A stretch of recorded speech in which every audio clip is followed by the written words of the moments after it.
worship.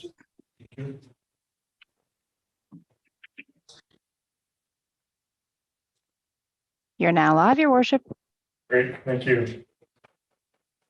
Good afternoon, council. I'd like to call this regular council meeting of June 13th, 2023 to order with adoption of the agenda. Someone want to make that motion for me, please? Councilor Orlando, seconded by Councilor Cherry. All in favor? Motion's carried. Thank you. Adoption of the minutes of the regular council meeting of May 23rd. Someone make the motion, please. Councilor Devlin, seconded by Councilor Cherry. All in favor? Motion's carried. Any business arising from those minutes? Seeing none, I'm going to move on to item 5A. This is a development variance permit. And bear with me just for a moment here as I try to move things around just so I can see staff.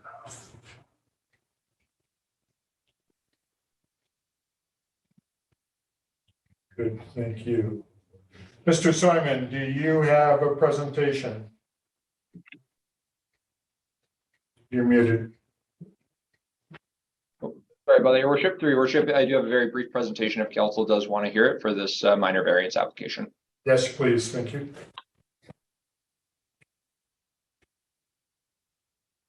So I'm sharing my screen. If there's any issues, please let me know. So what we have, you can see it. Awesome. Yes, thank you. So we have a development variance permit application to reduce the minimum rear and side yard setback requirement to allow for a renovation to an existing attached garage. So I'll go over a little bit of the background, proposal overview, staff evaluation, and then conclude with the recommendation. So the subject property is located off Douglas Street with access from Front Street at the rear. You can see they have vehicular access at the rear from Front Street with pedestrian access on the front of the property from Douglas. It is zoned single and two family residential district. So the R2 zone is currently developed with one single detached dwelling and an attached garage that has a patio on top of it. Subject property is surrounded by residential development on all sides. So the application is to reduce the minimum rear yard setback requirement from 7.5 meters to 1.8 meters and to reduce the side yard setback from 1.5 meters to 0 meters to allow for the renovation of an existing attached garage. So just to walk through this a little bit more closely, the existing garage is located about 2 meters from the rear property line. And you can see the angle of the rear property as it bisects the property is a little bit awkward, as it's not a nice rectangle as you would see on most of the properties. Front Street right of way does cut through the property, so it does eat into the rear yard there. And the existing attached garage actually does encroach slightly over the property line. So the intent of the redevelopment is to replace the existing broken concrete slab, strengthen the garage foundations for future loads, remove and replace the existing demising wall, so the wall that separates the space within the garage, and replace the existing garage door, and then insulate the walls and the ceiling. The intent is not to use this for any type of residential habitation. So you can see in the image here that the existing garage is located right on the property line, and it's about 2 meters from the rear yard, but you can see how far it is actually away from the traveled portion of the roadway. Right now, its existing siting would be considered lawful non-conforming under the Local Government Act. So that's essentially, it is grandfathered in its current state for the location of it with respect to meeting the setbacks on the property. So the garage is about 54 square meters in size, so somewhere around 450 square feet. And as part of the consideration of the variance, staff recommend that we recognize the existing siting of the garage so that we get it to a 0 meter side yard setback requirement rather than just dealing with the rear yard at this time. Helps clean up the property and avoid any future confusion at building permit stage. So staff have reviewed the proposal and are supportive of the variance for the following reasons. The way the rear property line cuts across the subject property on an angle, it creates additional separation between the attached garage and the actual traveled portion of the roadway on Front Street there, as you see from the images. This minimizes any impact on public infrastructure or operations with a reduced setback. And the adjacent property at 1109 Douglas Street, so immediately to the south of the subject property, so to the right in the pictures that we were looking at, where the existing and proposed setback is 0.0 meters, it's set at a much higher elevation. So this minimizes any impacts with respect to privacy on the adjacent property. So the recommendation as shown on the screen here is the same recommendation in the staff report. And this concludes my presentation. Certainly happy to answer any questions, and I will stop sharing my screen now so that I can pass it back to Ms. Rousseau. Mr. Simon, appreciate that. So I'm going to get the motion on the table and then we can ask questions. Someone want to put the motion on the table? Councillor Staphenhurst. I move that development variance permit DVP 2023-007 be issued at 1115 Douglas Street, Lot 12, Section 34, Township 23, Range 2, listed in the 6th Meridian, Kootenai District Plan 1931. Property ID number 013253603 for the following variance to zoning bylaw number 2299. A, section 6.3.5, minimum yard distance, to reduce the minimum yard setback from 7.5 meters to 1.8 meters, and to reduce the minimum side yard setback from 1.5 meters to 0 meters. The seconder for the motion, please, Councillor Devlin. Any discussion or questions? Councillor Cherry, do you have any questions? No? Okay. Any other questions for Mr. Simon regarding this? Councillor Staphenhurst. Any feedback from the neighbors of this property in regards to this permit? Have they been notified, and what feedback have we received? Mr. Simon. Through your worship, to Councillor Staphenhurst, we had sent the notification letter to 39 properties within a 100-meter radius, and to date, no letters have been received. Thank you for that. Any other comments or questions? Seeing none, I will ask the question. All those in favor? Opposed? No, motion's carried. Thank you. Thank you, Mr. Simon. Appreciate that. So today, under the announcements from the mayor, I have an honor to present a long service award to Mr. Parliament from the Canadian Association of Municipal Administrators. Mr. Parliament was at the CAMA convention and was presented with a beautiful 35-year pin. So I have the opportunity to say a few words and pin that directly to his chest today to see if he's squeamish or not. And so I just want to read this statement that we have here. So municipal administrators from across Canada are being recognized by the Canadian Association of Municipal Administrators, CAMA, with the association's 2022 Long Service Recognition Awards. This award recognizes and celebrates a dedication to public service and municipal management of Canadian Association of Municipal Administrative members. This year, Evan Parliament, the city's chief administrative officer, is being recognized for his 35 years of service. Mr. Parliament began his CAO career in the early 90s in the town of Bentley, Alberta. After 12 years in Alberta, including a stint in the town of Didsbury, he made his way to beautiful British Columbia, where he led a number of communities. These include Summerland, Souk, Vanderhoof, Sicamous, and now the city of Revelstoke.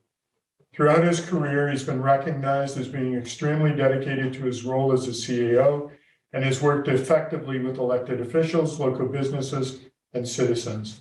As a progressive leader, Mr. Parliament has positively contributed to the communities he has worked in through negotiating partnerships, team building and leadership, community engagement, strategic planning, and governance and staff mentoring. This dedication was evident from the moment he began his debut in Revelstoke as interim CAO back in August 2022. From the moment he arrived, we have seen Evan take an active role in the community. He became our permanent CAO at the beginning of 2023, and we are excited about the future of Revelstoke with his forward-thinking and solution-oriented leadership at the helm.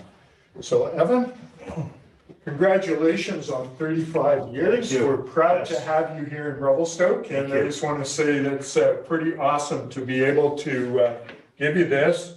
You've got a beautiful shirt on. I don't want to put too many holes in it. You can put it right here in the pocket. That's Okay, awesome. that's awesome. They're right there, and then we'll, you've got that. Yeah, it just means I'm an old guy. Thank you, Gary. Congratulations. Thank you very much. Appreciate it. Any words? Oh, it's been quite the journey. You have a lot of information in your, Yes. in your tribute, and I appreciate that. It's a lot of communities and a long journey, but this is the end of my journey. This is a commitment I've made to the city of Revelstoke to round out my career, and I'm just glad to be here. I've had an excellent 8 months so far, and we're all committed as a team to go for the next 4 years to round out my career. And if it goes very, very well, who knows what happens, but I do plan to serve Revelstoke and only Revelstoke and then end my career. So thank you very much for the opportunity. Well, thank you. Appreciate it. Any words from council? Congratulations, Evan. Thank you. Congratulations. All right. Great to have you here. Great. All right, we are going to move on to item 9A, bylaws, fees and charges amendment bylaw to remove utility rates. So any presentation, Ms. Floyd, regarding this before we go on? No presentation, your worship. This is just, back in, I can't remember where it was, but you adopted the utilities, Bylaw, fees yeah. bylaw. And this is just removing them from the existing fees and charges so that it coincides for July 1 start. Perfect. All right. Someone want to put the motion on the table for me, please? Councillor Devlin. I move that fees and charges amendment bylaw number 2354 be read a first, second, and third time. Seconder for the motion, please. Councillor Staphenhurst. Any further discussion on this motion? Seeing none, I'll call the question. All those in favor? Opposed? Nope, motion's carried. Thank you. Moving on to 11A, staff or the annual report. Any comments or anything with that, Ms. Floyd? So no presentation, your worship. I just want to thank Sarah Windsor. She kind of gave our annual report a brand new look. It's shorter, easier to read, has some pretty interesting information in there. And we've tried to address council's priority of being an employer of choice by highlighting certain departmental staff. Awesome. Well, that's great. We appreciate that. So someone want to make this motion for us, please? Councillor Cherry. Thanks, your worship. I move that the 2022 annual report be made available for public inspection and be considered by council at the June 27, 2023 regular council meeting beginning at 3 p.m. in council chambers, number 102-103 2nd Street East. Seconder for the motion, please. Councillor Luciano. Any further discussion on the annual report? Mr. Parker. Yeah, no, Mr. Mayor, I just want to congratulate the team putting this together. It is a very good presentation. I think it's very personal. I do like the tribute to staff and other departments, but I did notice there were other departments not pictured or had an opportunity to showcase their staff. Is there a reason? Do we know it's just not available, or like primarily recreation, engineering, planning? I know there are a couple of individual ones, but more of group shots. So the direction that Sarah gave management staff was to identify individuals In each in respective each department. department, Yeah. yes. And because of, so the corporate services team is on there, but because we've kind of had a whole change, I couldn't identify just one person. Okay, no, understood. It was just a comment. I think overall it's a terrific publication that's user friendly. Great. Appreciate the comments. Councillor Orlando. Thank you, Your Worship. I have a question, and it's related to the charts of priorities for the city. In the document, it lists the development cost charges by law. And later in the agenda, we have in the communications section, there is a priorities chart. And it seems like there's a discrepancy in what level of priority that development cost charges bylaw is at. At a recent meeting, we heard from Director Black that December 2023 was a guesstimate as to timeline to get that before council. And so I'm just seeking a bit of clarification on where we would categorize that as right now. Mr. Farmer? Yeah, to Councillor Orlando, we have it under now priorities, which is basically the calendar year 2023. So everything under now, we're focusing on completing up this calendar year. And so staff and the work of Steve and his crew are attempting to do just that. And under now, you'll see that there's development cost charges bylaw. We at the staff level are not treating it as a next item, 24 or 25, or a long-term priority. We're treating it as a now priority, and we're hoping to commence the discussions and wrap it up, I would say, early spring, summer 2024. Is that correct, Steve? I don't know how long. Thank you for giving me another quarter. I believe when I talked to council last meeting, I said hopefully around Christmas, so end of the year. If I might add, I have engaged the professional team that will be working on this project. Okay. And we expect to come to council, maybe a committee of the whole, or a regular council in the next month with a schedule and what deliverables look like, so that we can meet that goal of completing this project as quickly as we can, hopefully this year. Okay, great. Thank you so much. I appreciate it. Yeah, thank you. Any other comments? I'll call the question. All those in favor? Opposed? No, motion's carried. Thank you. Moving on to item 11B, courthouse unit lease for the Canadian Red Cross Health Equipment Loan Program. Do we have a presentation for that? I guess I did do it. Okay. No problem. Thank you, Mr. Mayor. So a very detailed report before you, prepared by Corporate Services. Basically, with the relocation of bylaw enforcement from the courthouse to City Hall, it freed up space in the basement at the courthouse. Around the time we were making that transition, we received a official request from Red Cross to find available space in the community so they can continue providing services, which is basically at no cost, providing medical equipment to anyone who needs it. It's part of their mandate, and they've got, I think in the report, it talks about 72 facilities throughout, is it Canada or United States? It says one of 17 service sites in the province. So 72 service sites in the province of BC that's run by volunteers and provides medical equipment free of charge to anyone who needs it. They were looking for space. So with the relocation of bylaw enforcement, which we were not receiving any rent, we were able to bring this group to the city at a reduced rent instead of $800 a month, which is market. This report talks about a disposition going from $800 a month to $400 a month to satisfy the Red Cross. And I believe it's a 2-year agreement in the report. Yes, till June 30th, 2025, for the sum total of just under $10,000. At the staff level, we consider this as a critical community service. It's a non-for-profit. And I think the rest of the report speaks for itself. But that's the space that they're occupying. It's the departed bylaw enforcement officer space in the basement of the courthouse. Thank you. Appreciate that. Thank you, Mr. Parliament. Someone will put the motion on the table for me, please. Councilor Devlin. Okay, 1 second. Switching tabs.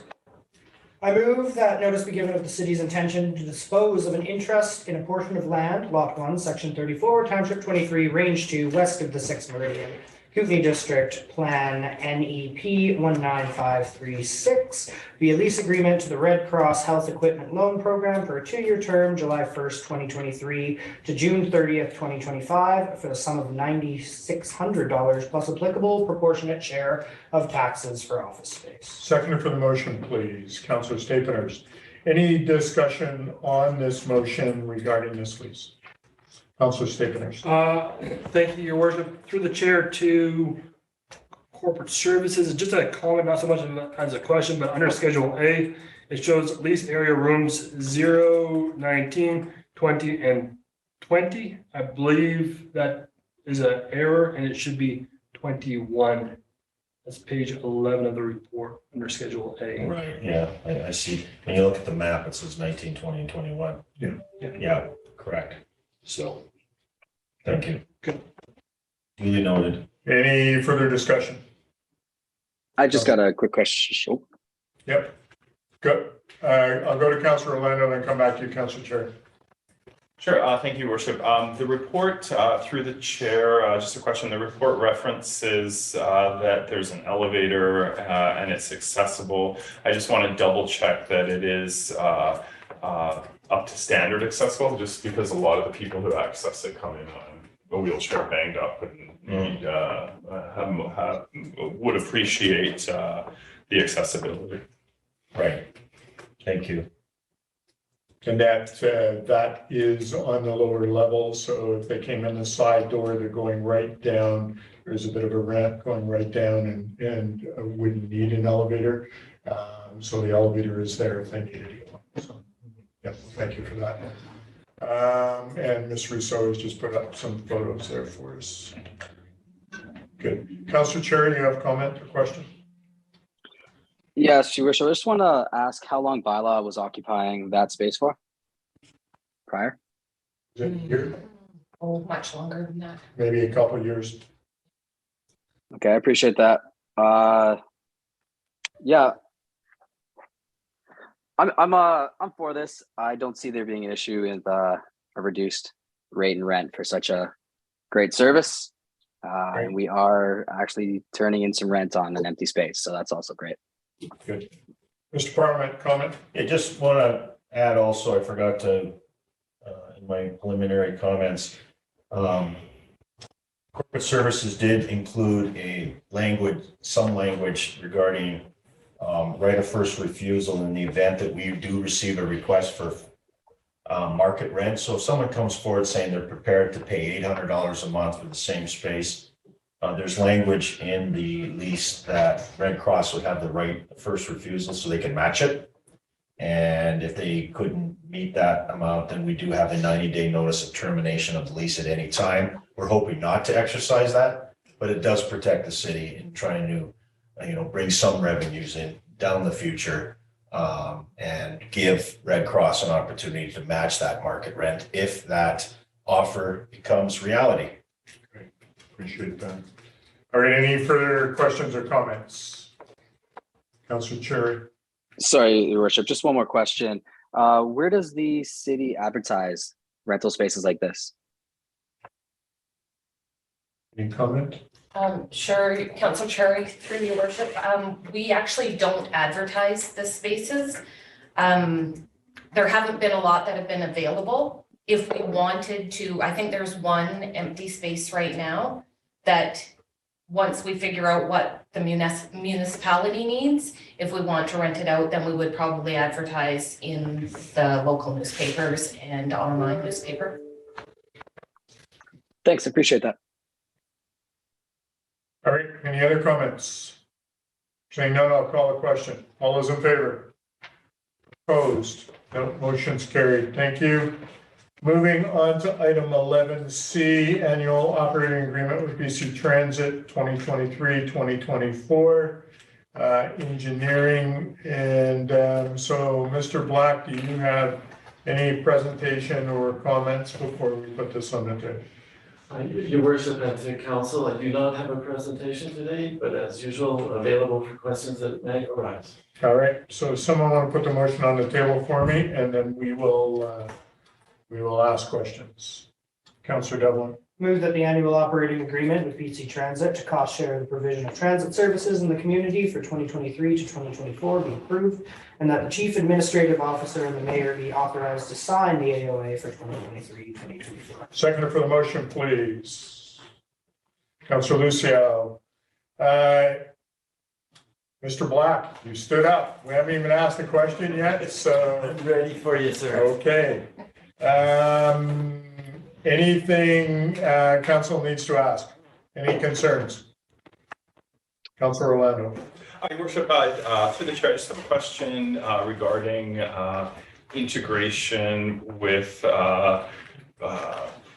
struggling for the words, better aligning the resort shuttle as well as the BC Transit. It's referenced in the report.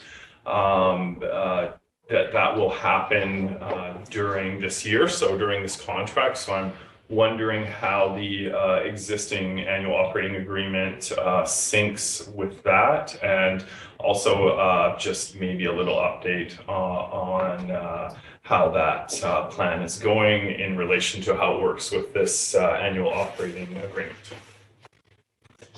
Through your worship, to all of council, we met this morning actually with the Revelstoke shuttle folks. Last evening with RMR, and this morning with BC Transit on focusing our efforts to consolidate the systems. We are operating under the premise that the BC Transit will provide approximately 6,000 hours of operating for the city and about 4,800 hours with the resort shuttle. And so the premise is that the AOA will remain generally the same.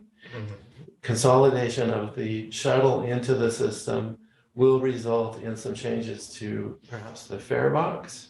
We're also considering that the user group that relies most importantly to transit or for transit is not impacted in any way, shape, or form. So it's underway. BC Transit is on board. They are currently looking at the scheduling components of it, the timing, the fare box, and I expect to have a report for council in September on the operation of that, the cost of it, and how that will be implemented for this first year.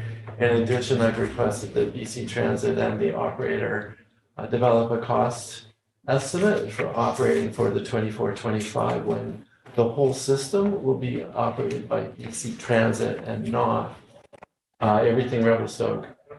And so the cost sharing agreements then need to be modified to incorporate all of the system, plus new equipment will be in place. So heavy equipment, big buses, some smaller mid-sized buses, but it will all be new BC Transit buses. BC Transit's operation folks will be here next week to talk with mechanics here in town about how we will be maintaining them. And so we are very, very focused on getting this underway for this winter and having a bigger picture for the financials as soon as we can for the following years. Okay, thank you. Good. Thank you, Mr. Black. And then, so with those financials at that point, we'll be determining, I'm assuming staffing right now will still be two entities, BC Transit and everything Revelstoke, until things are amalgamated into that BC Transit format. Correct. All right. Appreciate that. Any other comments or questions from council? Councilor Orlando. Yeah, Your Worship, thank you. And through the chair, another question. I'm wondering, as part of this realignment, is there going to be, through the city or perhaps through BC Transit, consultation with groups outside of the tourism sector? So medical, seniors, people who need to access the transit system for work purposes, and including reaching out to groups who have maybe expressed in some way or another that they are underserved by the existing system. So I'm wondering about all of those consultations. The concern I'm expressing is that the BC Transit system focuses maybe too much on getting people to the resort and back, and we may be missing an opportunity to provide a better service to those people who have said they're underserved and don't use the transit system now because it doesn't work for them. So the basic question is, will there be broader consultations beyond the groups that have been identified so far? Through your worship, to all of council, the BC Transit component and the shuttle will be the two systems that will be amalgamated. Handy Dart will not, it will continue to operate independently. And so that user group will not be impacted at all. The remainder of the system will be more efficient and provide more service to the community. The short answer, we're considering all of those user groups. And yes, we will be bringing those forward to the community for their input. Okay. Great to hear. Thank you. Appreciate that. Any other comments? Any questions? Saying none, I'll call the question. All those in favor? Opposed? No, motion's carried. Thank you. Thank you, Mr. Black. Let's move on to item 11D, wastewater treatment plant limited notice to proceed agreement. Someone want to put that motion on the table, and then we can ask Mr. Black regarding questions. Councillor Cherry. That the mayor, sorry, I move that the mayor and chief administrative officer be authorized to execute the 2023 limited notice to proceed agreement between the city of Revelstoke and Chandros Construction LP. Okay, seconder for the motion. Councillor Lucel. Any questions for Mr. Black, or anything that you would like to say before we ask questions, Mr. Black?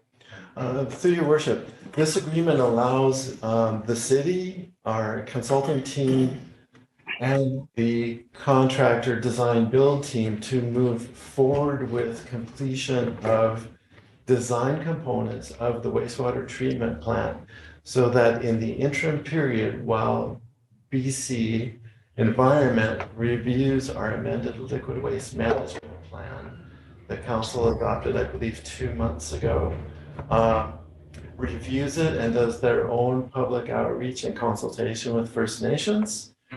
We do not anticipate that there will be any flow or process discussion in this review. So we are comfortable that moving this project forward to completion of design will only allow us to move immediately to construction as quickly as the province signs off on that amended LWMP. The work included in here, as stated, is design work and project management work so that we can firm up pricing on pieces of equipment, the process flow, the economics of the various pieces that are coming in here, and delivery of those pieces of the puzzle to update or upgrade the wastewater treatment plant. The scope in here is within the total project budget. This is not a separate item, and it does not impact the total project budget in any way, shape, or form. If in fact we have a falling out with this proponent, all of the design work that's underway now will become property of the city, and we will be able to move on with the engineering and components attached to that and moving on to a second proponent. And so it's a win-win for the city, in my opinion. There's no financial impact to the city, because this is all part of our grant and existing funding that's been set aside. And with council's blessing, we'll continue moving forward with this project. Great, thank you, Mr. Black. Any other questions or any questions for Mr. Black regarding this process? Seeing none, I'll call the question. All those in favor? Opposed? No, motion's carried. Thank you. Thank you. Thank you, Mr. Black. All right, moving on to E, Senior Citizens Association contract renewal. So I want to put that motion on the table, and if it's not in your package, it is now on the screen. So, Councillor Devlin. Move that notice be given of the city's intention to dispose of an interest in a portion of land via lease agreement to the Revelstoke Senior Center Association for a 5-year term for the sum of $5 plus applicable proportionate share of taxes for a senior center. Seconder for the motion, please. Councillor Cherry. Any discussion on this contract with the senior citizens? This has been in play for quite a while. Ms. Donato, you've turned your camera on. Do you have any comments that you wish to make? Thank you, Your Worship. No comment. I'm available to answer any questions should they arise. Great. Any comments or questions for Mr. Nato regarding the seniors? Seniors have been in that facility for a number of years and do a good job taking care of it and work with our staff to make sure that everything that needs to be done is done in a way that works well for the city of Revelstoke and for the seniors. So, seeing no other comments or questions, I'll call the question. All those in favor? Opposed? No, motion's carried. Thank you. Moving on to temporary art installation at Williamson Lake. Someone want to put that motion on the table for us? Councillor Jerry? Thanks, Your Worship. Just before I read this out, I just want to make sure that there isn't a typo here. This, I believe, should say Turbo Bambi, not Bambi. Comment? She goes by Bambi, but then her artist name is Turbo Bambi or something? So Your Worship, if you look at the attachment there, there's an artist brief and the brief refers to her as Bambi. Okay, well, then I shall put it on as written. I move that the Public Art Committee's recommendation to move forward with the installation of an archway display by local artist Bambi at Williamson Lake Park and Campground be endorsed for the 2023 summer season. Second for the motion, please. Councillor Devlin. Any further discussion on the motion? Any comments or questions? Mr. Nato, any comment? Thank you, Your Worship. This is just a temporary piece of artwork to be installed for the summer season. It's really fun, great experience for the visitors, great opportunities for photo shoots. So we're happy to have it installed at the park. Awesome. Thank you for that. Any other questions? Councillor Orlando. Just out of curiosity, there was a number of photos with locations. Has one been picked? Mr. Nato, comment? Through Your Worship, yes, the Public Art Committee chose location number 4, the one closest to the beach area. Okay. Thank you. All right. Thank you. All right, I'll call the question. All those in favor? Opposed? No, motion's carried. Thank you. Moving on to correspondence. Somebody wrote us a letter regarding Illicilla Bridge painting. Anyone have any questions or comments regarding that? Mr. Black, any comments? Thank you, Your Worship. I'm assuming that this will be recommended or referred to the Infrastructure Committee. Okay. In light of this letter, staff were made aware of it about a week ago, and we reached out to some contractors to understand what the implications could be. It will return after it goes to the Infrastructure Committee. However, the estimates were around $2.5 to $3 million to address painting it due to lead paint and the environmental constraints of stripping and sandblasting the existing structure over the river. And so it's not a simple project. Great. All right. So would you like a motion for it to go to PIC?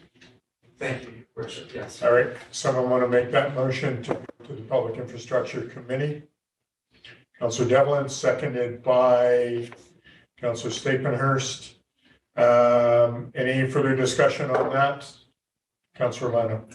I'm going to sneak some discussion in if people will allow it. That's not necessarily 100% directed towards painting, but it's definitely Illicilla Bridge focused. The recent renos, what was being done and what is planned in the near future for the bridge. I know the sidewalk was in the mix, but I'm not sure when.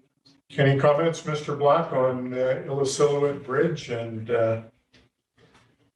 Thank you, Your Worship. The last work that we've completed were the expansion joints on the ends of the bridge where the steel grows and decreases in length with heat and cold. So that expansion joint is where we don't want to have too much damage, and that's where rust will occur. So that was the last thing that was done there. Other than that, we have no current plans to address any of the shortcomings. The long-term financial plan does have a replacement project in there. And that I think is programmed for at least 10 years out. As replacing of that bridge will be on the order of $30 million at best.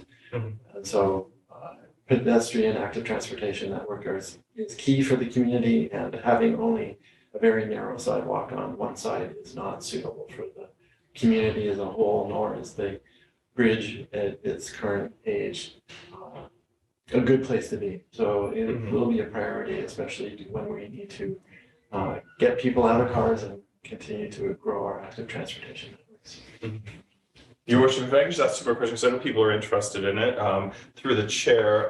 The first one was regarding the pedestrian deck. The idea as sketched out in the transportation master plan is to like cantilever it and make it a little wider. I'm assuming that needs some sort of a feasibility study or something like that. And the second part of the question is, what, because in the past the tonnage was reduced after an inspection, and there has been statements made in the past by past engineers about the potential for the bridge to just suddenly have be reduced again to perhaps pedestrian only. So I realize, this requires study and you might not have the answer to the question, but I'm just wondering at what risk or what assessment do we have about suddenly one day an engineer could get in there and say, we're done, you can't use this bridge anymore. Is there any sort of ballparking that potential risk? Because I get a sense that people are concerned that would happen all of a sudden, and then they want to know what is your plan for that. So I'm just seeking a little bit of general ideas. Mr. Black, comment on that?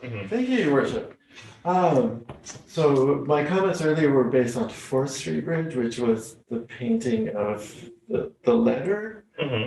So we're talking about the Big Eddy Bridge, which does have the reduced load on it. The work that was just recently completed on it was to re-weld the grates onto the structural members, as every winter they crack and they start flopping, so we have to re-weld that. So that was the work that was just recently completed on the Big Eddy Bridge. The speed is that people are using the bridge is a concern. It is supposed to be 30K, and many people do not abide by that. As under the question of age of the bridge and how long do we have? There's been work identified through an inspection, I believe it was 2 years now ago, that the Ministry of Transportation did, and identified about $500,000 or $750,000 worth of work that needed to be done on the west abutment. And I believe one of the members on the last span on the west side of the bridge. Again, this kind of pig sort of thing is the long term to replace it. We're probably not ever going to be in a position where that would be viable. Turning it into a pedestrian bridge will likely be a good scenario for the future.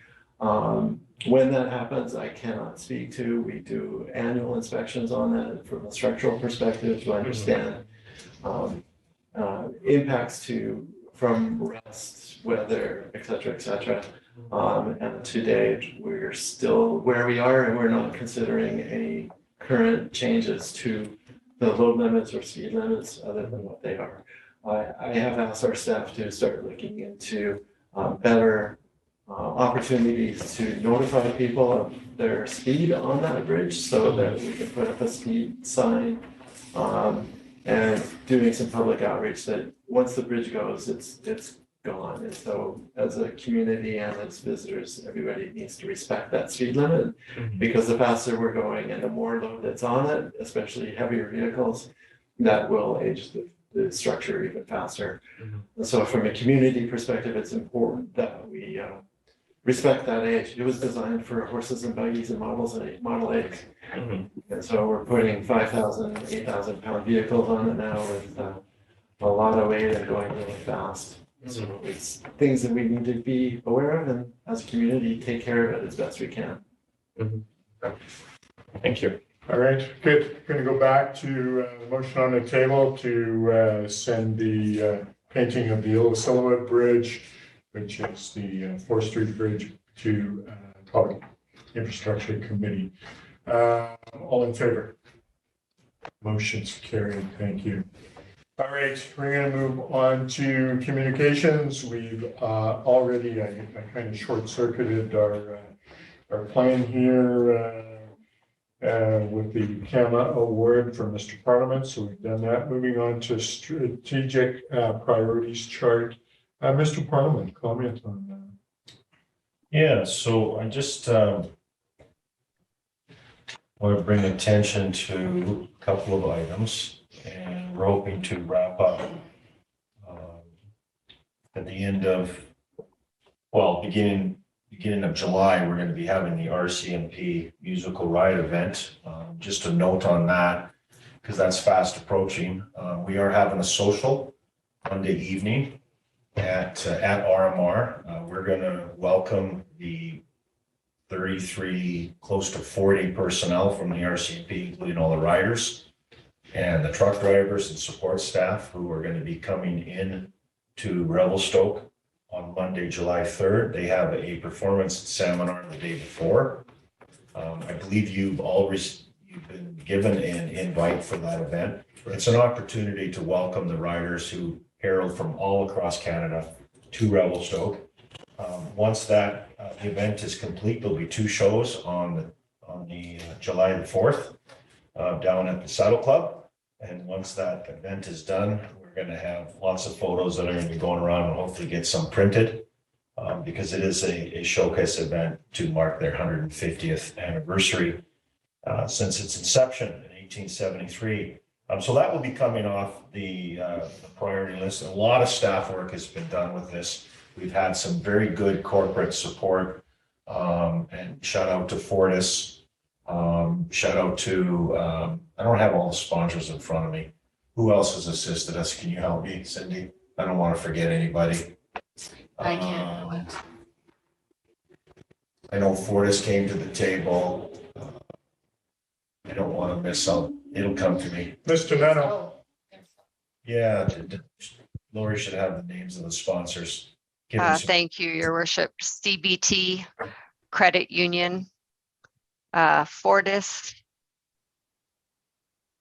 RMR, Right, and Thank I you. believe that was it.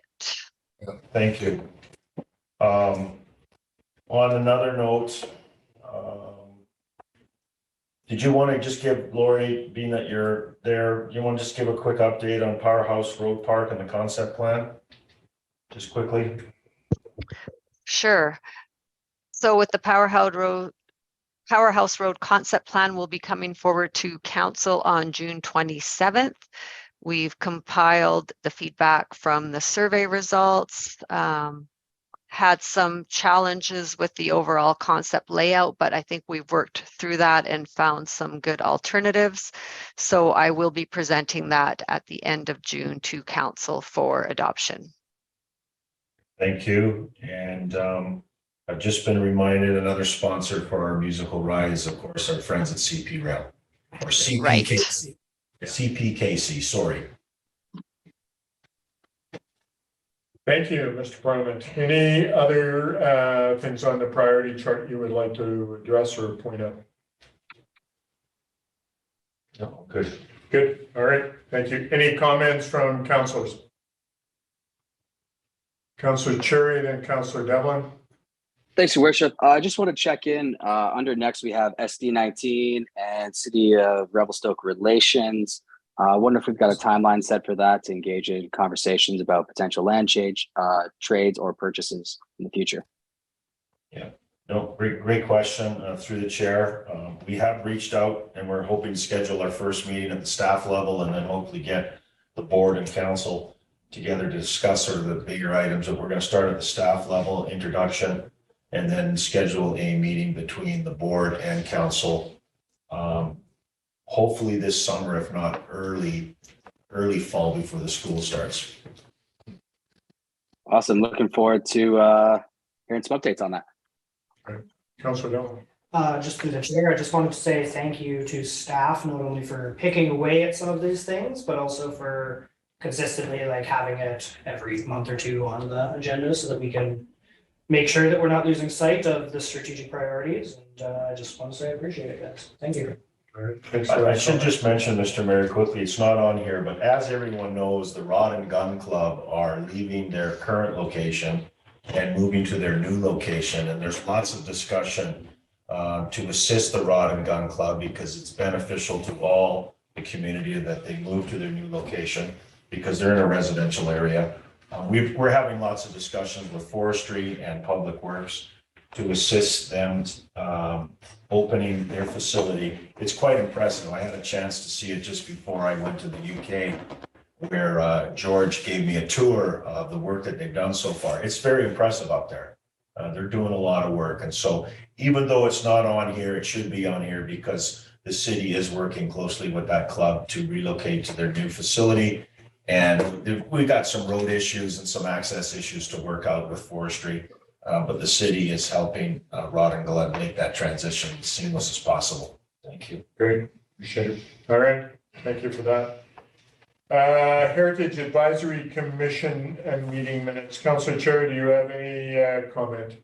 I do. Thanks, Your Worship. I just want to let everyone on council know that the Heritage Advisory Commission did see another heritage alteration permit to construct an accessory dwelling within the Revelstoke Station Heritage Conservation Area. There were a number of items that came up in the conversation. I believe we'll be seeing this at the council table and we'll have the chance to review it a bit more in detail then. Under the current design, the group is not in favor of how it was built. Moving forward, the Heritage Management Plan Draft Policy Review, Section 1 and 3 was presented to us. So the Heritage Management Plan is ongoing. And then just, sorry, Your Worship. Go ahead. Thanks. And just for information, we did receive a recent letter submitted by a property owner within the Heritage Conservation Area noting concerns that the Heritage Program had never materialized since its implementation. The property owner has requested to be removed as a protected heritage property. Okay, thank you. Any questions for Councilor Cherry regarding those minutes? Seeing none, I'll move on to Finance Committee meeting minutes. So during that Finance Committee meeting, it was approved by the committee to approve a $1,000 grant in aid from the Revelstoke Youth Soccer Association. So I have a motion here I'm going to put on the table. I'm going to ask for a seconder so that the late 2023 grant in aid application from the Revelstoke Youth Soccer Association be granted $1,000 of in-kind benefits. So does someone want to second that motion for me, Councillor Devlin? Any further discussion on that motion? Seeing none, I'll call the question. All those in favor? Opposed? Motion's carried. Thank you. Moving on to item 13E, Environmental Advisory Committee meeting minutes. Councillor Stapehurst. Yes, sir. Thank you. Through the chair, just to council. So we had our second meeting at the Environmental Advisory Committee. The key takeaways was the committee's interest in updating the terms of reference. I believe that is addressed in the annual report. And then they're also looking to increase the number of members to include local organizations, whereby the council could benefit from a broader perspective on environmental issues. We did receive the report from Robin Goldsmith and the new destination management plan. And the committee also wants council to be aware of their interest in receiving more items for discussion at the committee level. And then correspondence, whilst I was there, they're asking for city support in regards to planting more trees. I think city councilors received letters from Wildsight regarding urban forest and the desire to plant more trees. I'm not sure about the capacity that the city has at this moment to pursue that. And in the meantime, what I've done is coordinated Wildside to get in touch with Revelstoke Housing Society and potentially collaborate together to plant more trees on the properties there. So that's all I have. Great, thank you. Any questions for Councillor Stapenhurst? Councillor Orlando? Yeah, thank you, through your worship. Regarding the tree idea, I guess my question is if they wanted to move that initiative forward, how would that happen? And one thing I noticed as Rebels gets hotter, like downtown, for example, we have heat islands, it's often quite hot. I don't know if they're talking about residential areas or outside areas, but it's been for a long time, this conversation about doing more trees. I know, for example, the trees that are on the sidewalks down here, they'll get cut down after they get only a certain height because they cause heaving in the sidewalks. And that often people wonder why we don't have bigger trees and, we have the wide roads here and everything. And I don't know, it just seems like it's something that's skating in the right direction, but I'm wondering what sort of holdups.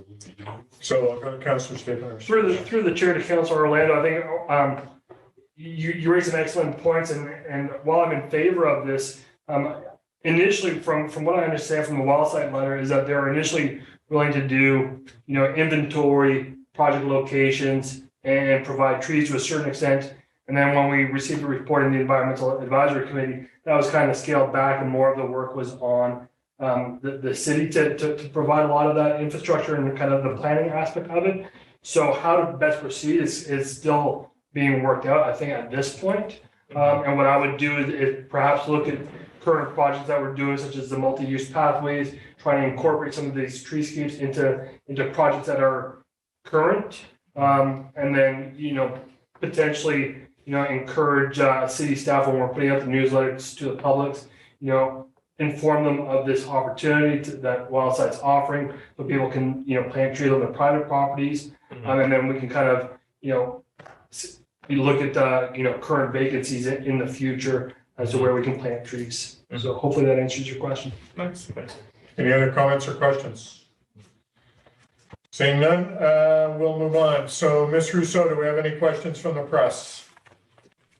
No questions from the press, Your Worship. All right, thank you. I'd like someone to make a motion to go in camera pursuant to section 90.1K and 90.2B of the community charter. Councillor Stapenhurst, seconded by Councillor Devlin. All in favor? Motion's carried. We're going to go in camera and we'll take a 5-minute break. Thank you.